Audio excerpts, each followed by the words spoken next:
बिस्मिल्लाहिर्रहमानिर्रहीम। भाई की नई नई शादी हुई थी। भाभी बहुत अच्छी थी। वो हर हफ्ते को अपना नया सूट मुझे पहनने को दे देती। मैं समझती थी कि भाभी बहुत अमीर है, इसीलिए अपने खूबसूरत कपड़े मुझे दे देती है। लेकिन जब मैं वो कपड़े पहनकर बाहर निकलती तो भाभी बहुत रो रही होती। पूछने पर कहती कि मैं क्या याद आ रहा है। यूं सारा सारा दिन भाभी मेरे कमरे में रहती। इस बार भाभी ने मुझे जो सूट दिया, इत्तेफाक से मेरा भी वैसा ही था। सो मैंने भाभी को बताए बगैर ही उनका सूट रख दिया और अपना ही पहनकर निकल आई। आज सारा दिन तबीयत भी फ्रेश रही मेरी, मगर जैसे ही रात का 1 बजा तो रूह लरस गई। मेरी जिंदगी बहुत चैन से गुजर रही थी। अल्लाह ने जितना दिया था मैं उसी में खुश थी। हमारे घर में सब कुछ था, मगर एक भाभी की कमी थी। भाई शादी की उम्र को पहुंच चुके थे, जबकि अम्मी लड़कियों पर लड़कियां देख रही थी। अम्मी को 6 माह हो चुके थे, मगर अभी तक कोई लड़की पसंद नहीं आई थी। मुझे लगता था कि शायद ये मेरी दुआ की वजह से ही हुआ है, क्योंकि मैं नहीं चाहती थी कि मेरे भाई की शादी हो और हमारे घर में एक नए फर्द का इजाफा हो। मैंने कॉलेज में अपनी सहेलियों से सुन रखा था कि भाभियां जैसे ही ब्याह कर आती हैं तो घर से बरकत उठ जाती है, लड़ाई झगड़ा रहने लगता है, भाई नजरें फेर लेते हैं और फिर उनको ना तो अपनी बहन नजर आती है और ना ही वालिदैन। मैं नहीं चाहती थी कि हमारे घर में भी ये सब होने लगे। मेरा भाई अरसलान मेरा बेहतरीन दोस्त था। मैं नहीं चाहती थी कि वो मुझसे नजरें फेर ले, इसलिए अम्मी जब भी घर से रिश्ता देखने के लिए निकलती तो मैं दुआएं करने बैठ जाती कि इस बार भी अम्मी को लड़की पसंद ना आए, और हमेशा ही मेरी दुआ भी कबूल हो जाती। एक दिन मैं कॉलेज से वापस आई तो घर में सबको बहुत खुश देखा। इत्तेफाकन आज तो भाई भी घर में ही था। मैंने खुशी की वजह पूछी तो अम्मी बोली, मुबारक हो सुमेरा, मैं तुम्हारे भाई का रिश्ता पक्का करके आई हूँ। यह बात सुनकर मेरे दिल पर बिजली सी गिरी थी। मैं बोली, अम्मी ऐसे कैसे आप रिश्ता पक्का कराई हैं? भाई ने लड़की नहीं देखी, मैंने लड़की नहीं देखी, इतनी जल्दी मचाने की भी क्या जरूरत थी? क्या मेरी मर्जी और खुशी की कोई अहमियत नहीं है? मेरी बात सुनकर भाई हंस पड़े और बोले, सुमेरा, मुझे अम्मी की पसंद पर पूरा एतमाद है, इसलिए लड़की बिना देखे ही मैंने हाँ कह दी है। तुम भी फिक्र न करो और कल जाकर अम्मी के साथ अपनी होने वाली भाभी को भी दिखाना। मुझे जिंदगी में पहली बार अपने भाई के चेहरे पर आने वाली खुशी अच्छी नहीं लग रही थी। खैर, सब कुछ बड़ों के दरमियान ही तय पा गया था और मुझे बस शादी की डेट बता दी गई थी और कह दिया गया था कि तुमने अपने भाई की शादी में खूब हल्ला गुल्ला करना है। मैं मायों से पहले भाभी से भी मिलाई थी। वो देखने में तो अच्छी लग रही थी, इसीलिए मैंने अपना दिल साफ करके शादी की तकरीबात में भरपूर हिस्सा लिया था। भाभी रुखसत होकर हमारे घर आई तो हर तरफ खुशियां ही खुशियां थी। मुझे तब बहुत हैरत होती जब भाभी मुझ पर जान छिड़कती थी। उन्हें अपने वलीमे वाले दिन अपने शौहर से भी ज्यादा मेरी फिक्र थी। मेरा सूट दर्जी से सिलकर आया तो मैं ये देखकर हैरान रह गई थी कि उसमें तो इतना बड़ा कट लगा हुआ था। मुझे अपने दर्जी से इस किस्म की हिमाकत की उम्मीद नहीं थी। मेरा तो रो रो कर बुरा हाल हो गया था। भाई मेरे पास बैठे मुझे चुप करवाने में मसरूफ थे। तभी भाभी की कॉल आ गई। वो भाई से पूछ रही थी कि आपने मैरिज हॉल कब तक पहुंचना है। भाई ने मेरा मसला बताया तो भाभी ने कुछ कहे बिना ही फोन बंद कर दिया था। भाई भी परेशान हो गए। वो बोले, सुमेरा, लगता है मनाहिल नाराज हो गई है। भाभी की इस हरकत की वजह से मेरे दिल में उनके लिए बाल आ गया था। मैं बोली, भाई आप चले जाएं, मैं खुद ही कोई ना कोई इंतजाम कर लूंगी। भाई बोले, सुमेरा, मैं तुम्हें ऐसे छोड़कर नहीं जा सकता। तुम मेरे साथ मार्केट चलो, मैं तुम्हें कोई ड्रेस दिलवा देता हूँ। अभी थोड़ी देर ही गुजरी थी कि भाभी घर वापस आ चुकी थी। भाई उसे देखकर परेशान हो गए कि शायद वो नाराज होकर हॉल से वापस आ गई हैं। भाभी मेरे पास आई और कुछ कहे बिना ही मुझे हाथ से पकड़कर अपने कमरे में ले गई थी। भाभी ने अपनी अलमारी के दोनों पट वाह कर दिए थे। सुमेरा, ये सब कपड़े मेरे जहीज के हैं और एक से बढ़कर एक जोड़ा है। तुम्हारा दिल जिस सूट पर भी आता है वो उठा लो और पहन लो, क्योंकि मुझे तुम्हारे बगैर वलीमे पर मजा नहीं आएगा। भाभी की बात सुनकर मेरी आंखों में आंसू आ गए थे। मैंने भाभी को गले लगा लिया था और बोली, आप बहुत अच्छी हैं। भाभी का एक मैरून रंग का सूट था जो मुझे बहुत पसंद आया था। उन्होंने मुझे वो सूट दे दिया था। मैं खुशी खुशी तैयार होकर तकरीब में गई तो अम्मी को मैंने सारी बात बता दी थी। अम्मी भी बहुत खुश हुई थी और बोली, सुमेरा, मनाहिल बहुत ही अच्छे घराने की लड़की है, उसके साथ बना कर रखना। वापसी पर मैं इतनी थकी हुई थी कि लेटते ही मुझे नींद आ गई थी। रात का न जाने कौन सा पहर था जब किसी अजीब से एहसास के तहत मेरी आंख खुली थी। मैं हड़बड़ा कर उठ बैठी थी। सामने का मंजर देखकर तो मैं शजदर ही रह गई थी, क्योंकि मेरे कमरे के बीचों बीच मेरी भाभी खड़ी थी। मैं बोली, भाभी आप यहाँ? भाभी मुस्कुराकर बोली, हाँ सुमेरा, दरअसल मुझे अरसलान ने बताया कि तुम अपना सूट खराब हो जाने की वजह से बहुत रो रही थी। ये बात सुनकर मेरा दिल बहुत खफा हो गया था, इसीलिए मैं तुम्हारे पास आ गई ताकि तुम्हें सुकून से सोता हुआ देख सकूं। तुम नहीं जानती सुमेरा, मगर मेरा दिल बहुत नाजुक सा है, ऐसी बातें मैं सर पर सवार कर लेती हूँ। मैं मुस्कुराने लगी तो भाभी शब बखैर कहकर कमरे से बाहर निकल गई थी, जबकि मैं अभी तक शौक की सी कैफियत में बैठी थी कि भला किसी के कमरे में जाने का ये क्या वक्त हुआ। मैं दोबारा सोने के लिए लेटी तो मेरे पूरे जिस्म में दर्द होने लगा था। मेरा अंग अंग टूट रहा था और मुझे भाभी पर भी गुस्सा आया कि उनके आ जाने की वजह से मेरी नींद खराब हो गई और अब शायद सारे दिन की थकावट की वजह से मुझे बुखार हो गया है। सुबह हुई तो मैं बेहतर महसूस कर रही थी। मेरे एग्जाम्स होने वाले थे, इसीलिए मुझे कॉलेज से ज्यादा दिन की छुट्टी नहीं मिल सकी थी। आज मुझे कॉलेज जाना था। भाभी ने ये बात सुनी तो परेशान हो गई थी। वो कहने लगी, सुमेरा, तुम मुझे छोटी बहनों की तरह अजीज हो, तुम इतनी जल्दी कॉलेज क्यों जाने लगी हो? अभी कुछ दिन घर में गुजारो। मैंने भाभी को अपनी मजबूरी बता दी थी, इसीलिए उन्होंने कुछ भी न कहा। कॉलेज में मैंने सबको बताया कि मेरी भाभी बहुत अच्छी है और मुझ पर जान निछावर करती है। मेरी दोस्तें मेरी बात सुनकर हंस दी थी। कहने लगी, शुरू शुरू के दिन भाभियां ऐसे ही करती हैं, असल रंग ढंग तो बाद में दिखाती हैं। मैं उनकी ये बात सुनकर परेशान हो गई थी। जब मैं घर पहुंची तो ये देखकर हैरान थी कि भाभी ने मेरी पसंद की बहुत सी डिशेस बना रखी थी। मैं बेइंतहा खुश हुई थी। अम्मी बोली, सुमेरा, तेरी भाभी भी अच्छी है, अपने शौहर से ज्यादा तेरी फिक्र करती है, सारा दिन मुझसे तुम्हारी ही बातें करती रही है। मैं मुस्कुराती थी। ये यकीनन मेरी खुशकिस्मती थी। मैं खाना खाने के बाद अपने कमरे में आराम करने गई तो मेरी भाभी मेरे पीछे ही आ गई थी। कहने लगी, सुमेरा, मैंने सारा दिन तुम्हें बहुत मिस किया। अब तो मैं तुमसे ढेर सारी बातें करूंगी। अब मैं उनको ये भी नहीं कह सकती थी कि भाभी, मैं सारे दिन की थकी हुई हूं, अब आराम करना चाहती हूँ। भाभी जो बोलना शुरू हुई तो मुझे भी उनकी बातें अच्छी लगने लगी थी। अब भाभी मेरे साथ बहुत ज्यादा वक्त गुजारती थी। हर हफ्ते की शब वो मुझे अपना एक नया लिबास निकाल कर देती और कहती, ये लिबास पहन लो, मैं भी अच्छे से तैयार हो जाऊं, फिर हम दोनों मूवी देखेंगे। मैं भी भाभी का दिया हुआ लिबास पहन लेती थी, क्योंकि अम्मी ने मुझे बताया था कि भाभी बहुत ज्यादा अमीर हैं, अगर वो कोई तोहफा देती हैं तो वो कबूल कर लिया करो।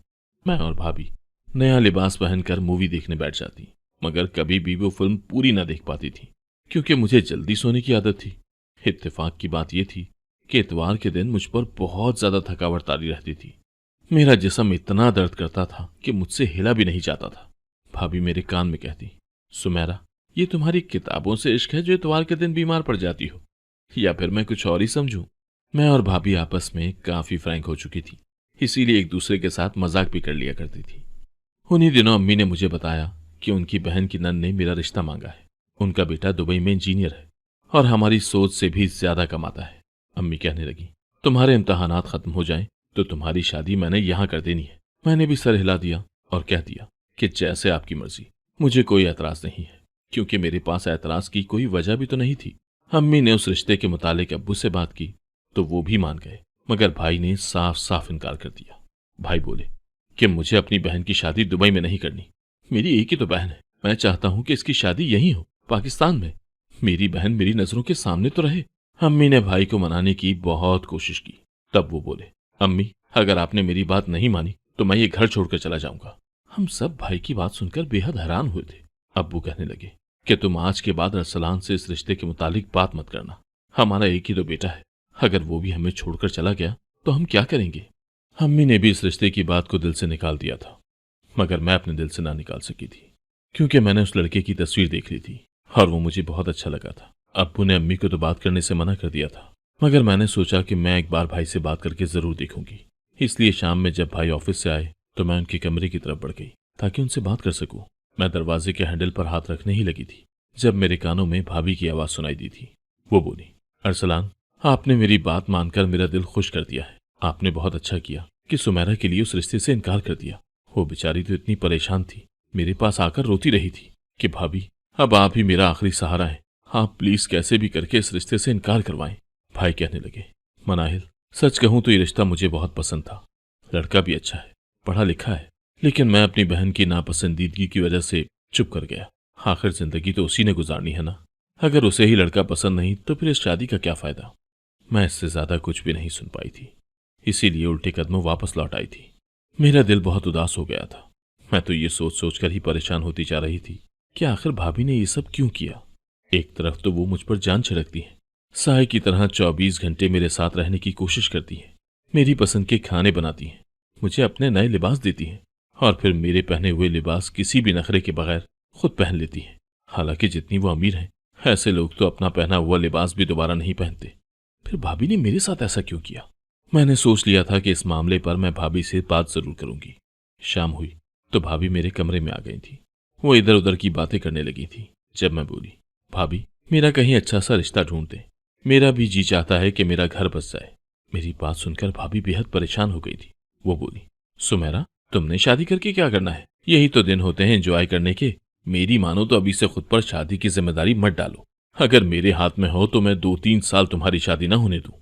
ये तो शुक्र है कि मुझे अच्छा ससुराल मिल गया, वरना तुम नहीं जानती कैसे कैसे लोग होते हैं, अपनी बहुओं को बहुत तंग करते हैं। भाभी ने शादी का कुछ इस तरह से नक्शा खींचा था कि मैं शादी से ही खौफजदा हो गई थी। मैंने भी दिल में शुक्र किया कि भाई ने मेरे रिश्ते से इनकार कर दिया है। एक रात मैं पढ़ रही थी जब घर की पीटीसीएल पर कॉल आई थी। मैंने कॉल रिसीव की तो एक बहुत खूबसूरत सी मर्दाना आवाज गूंजी थी। मैंने नाम पूछा तो वो लड़का बोला, मेरा नाम जुबैर है। मैंने चंद दिन पहले आपके लिए रिश्ता भिजवाया था, मगर आपके घर वालों ने इनकार कर दिया। मैं वजह जानना चाहता हूँ। जुबैर की बात सुनकर मुझे एकदम से गुस्सा आ गया था। मैं उखड़े लहजे में बोली, रिश्ता आया मगर हमने इनकार कर दिया। क्यों किया? ये हमारी मर्जी, हम आपको जवाब देने के पाबंद नहीं है। मेरी बात सुनकर जुबैर हंसने लगा था। वो बोला, अरे आप तो गुस्सा भी करती हैं, जबकि तस्वीर में तो आप बहुत ही मासूम सी लगती हैं। मैं एकदम से हैरान हो गई थी। मैं बोली, क्या मतलब तस्वीर? आपके पास मेरी तस्वीरें कहां से आईं? जुबैर बोला, आपके भाई की शादी हुई है ना कुछ महीने पहले, वो तस्वीरें और वीडियोस मुझे अम्मी ने भेजी थी। मुझे आप बहुत ज्यादा अच्छी लगी थी, इसीलिए आपका रिश्ता भेज दिया। सुमेरा, मुझे नहीं मालूम कि आपने इनकार क्यों किया है, मगर मेरी बात गौर से सुन लें कि आप मुझे बहुत अच्छी लगी हैं। मैं आपसे वादा करता हूं कि अगर हमारी शादी हो जाती है तो मैं आपकी जिंदगी खुशियों से भर दूंगा। मैं कभी आपकी आंख में आंसू नहीं आने दूंगा। जुबैर का एक एक लफ्ज उसकी सच्चाई का गवाह था। मैंने जल्दी से फोन रख दिया था। मेरी आंखों में आंसू आ गए थे क्योंकि मैं बेबस थी। जुबैर से तो शादी मैं भी करना चाहती थी, मगर मेरे हाथ में तो कुछ भी नहीं था। मैं सारा दिन उदास उदास फिरती रही थी। भाभी ने वजह पूछी तो भी मैं खामोशी रही। रात हुई तो भाभी मेरे लिए अपना गुलाबी जोड़ा ले आई थी। वो बोली, आज ये पहन लेना, फिल्म देखेंगे। मैंने सर हिला दिया। मैं भी चाहती थी कि फिल्म देखकर मूड अच्छा कर लूं। कमरे में जाकर मैंने लिबास देखा तो हैरान रह गई। ऐसा तो एक मेरा भी सूट था, इसीलिए मैंने भाभी का सूट साइड पर रख दिया और अपना पहन लिया था कि सुबह भाभी को वापस कर दूंगी। मैं और भाभी फिल्म देखने लगी थी।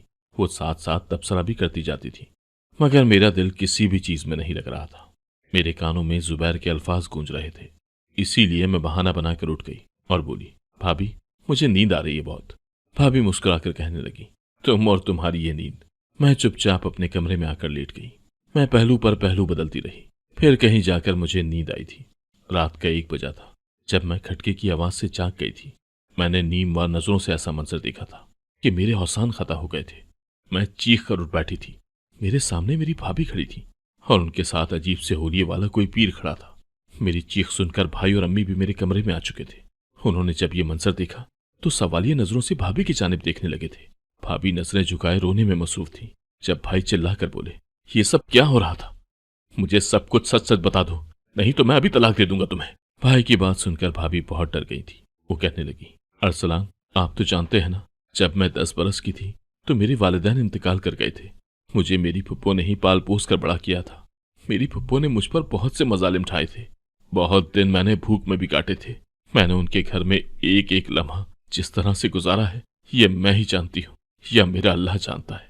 मैं जब 18 बरस की हुई तो हमारे घर वकील आ गया। उसने आकर बताया कि मेरे वालिदैन ने मरने से पहले अपनी सारी जायदाद मेरे नाम कर दी थी और उनकी वसीयत के मुताबिक ये जायदाद मुझे 18 साल से कबल नहीं मिल सकती थी। वकील मुझे जायदाद के कागजात थमा कर गया तो मेरी फुप्पो मेरे आगे पीछे होने लगी थी। उन्होंने रो रो कर मुझसे अपने रवैये की माफी मांगी थी और अब वो मुझे मजबूर कर रही थी कि मैं उनके बेटे से शादी करूं। मगर मैं उनके बेटे को बिल्कुल भी पसंद नहीं करती थी। वो भी बिल्कुल अपनी मां पर गया था, जालिम और लालची। उसने बचपन में मुझ पर कम जुल्म नहीं किए थे, वो भी मुझे मारता पीटता रहता था। अब मैं उसके साथ कैसे शादी कर सकती थी भला? मैं जानती थी कि शादी के बाद वो मेरी जायदाद अपने नाम कर कर मुझे छोड़ देंगे, इसीलिए मैंने वहां शादी नहीं की। मेरी तबीयत खराब रहने लगी। मैंने कई डॉक्टरों को दिखाया मगर आराम नहीं आया था।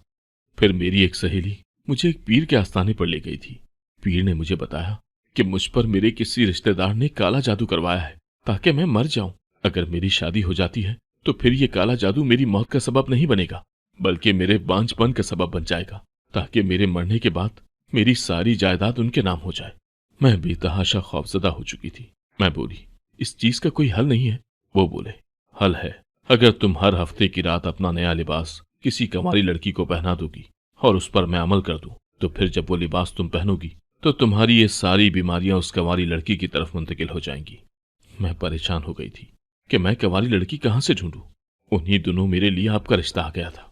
मुझे पता चला कि आपकी एक कंवारी बहन भी मौजूद है, तो इसी वजह से मैंने ये शादी कर ली। इस तरह मैं हर हफ्ते की रात अपने जोड़े पर नींद की दवा छिड़क कर तुम्हें दे देती थी और तुम सो जाती थी तो पीर साहब आकर अमल कर जाते थे। मैं तो हैरान हूं कि आज तुम्हारी आंख कैसे खुल गई। मैं रोने लगी थी और बोली, क्योंकि भाभी, आज मैंने आपका लिबास पहना ही नहीं था। भाभी, आप मेरे साथ ये सब कैसे कर सकती हैं? आपको जरा रहम नहीं आया मुझ पर? आप अपने सर से बला उतार कर मेरे गले डाल रही थी। भाभी ज़ारो कतार रोने लगी थी और बोली, सुमेरा, अभी कौन सा तुम्हारी शादी हुई है? अभी तो तुम्हें औलाद की भी जरूरत नहीं है, इसीलिए बस मैं इतनी बड़ी गलती कर बैठी। मुझे माफ कर दो। मैं बोली, भाभी, मैं आपको कैसे माफ कर दूं? आपने तो मेरी जिंदगी तबाह करने में कोई कसर नहीं छोड़ रखी। भाई बोले, मनाहिल, तुम्हें तुम्हारे किए की सजा जरूर मिलेगी। मैं तुम्हें तलाक दे दूंगा। भाई की बात सुनकर अम्मी बोली, तुम चुप कर जाओ अरसलान, मैं इस मसले का हल निकाल लूंगी। अम्मी ने पीर साहब को मुखातिब किया और बोली, मेरी बेटी इस असर से कैसे आजाद होगी? पीर साहब बोले, अगर आप उसकी शादी कर देंगी तो यह असर खत्म हो जाएगा। तब अम्मी ने भाई से कहा कि क्या मैं अपनी बेटी की शादी जुबैर से कर दूं? भाई ने हामी भर ली और यूं मैं रुखसत होकर जुबैर के घर आ गई थी। जुबैर सच में बहुत अच्छा इंसान था। मैंने भाभी को माफ नहीं किया था। शादी के 1 साल बाद जब हम दोनों की खाली गोदियों को अल्लाह ने औलाद की नेमत से नवाज दिया, तब कहीं जाकर मैंने अपनी भाभी को माफ किया था। अल्लाह का शुक्र है कि हम दोनों से उस काले जादू का असर खत्म हो चुका है और अब हम अपने घरों में खुशहाल जिंदगी गुजार रही हैं। अगर आपको आज की कहानी पसंद आई है तो वीडियो को जरूर लाइक कीजिएगा और अपने दोस्तों के साथ भी शेयर कीजिएगा। और हाँ, अगर आपने अभी तक हमारा चैनल सब्सक्राइब नहीं किया तो जरूर सब्सक्राइब करें। मिलते हैं कल एक नई और दिलचस्प कहानी के साथ। अल्लाह हाफिज।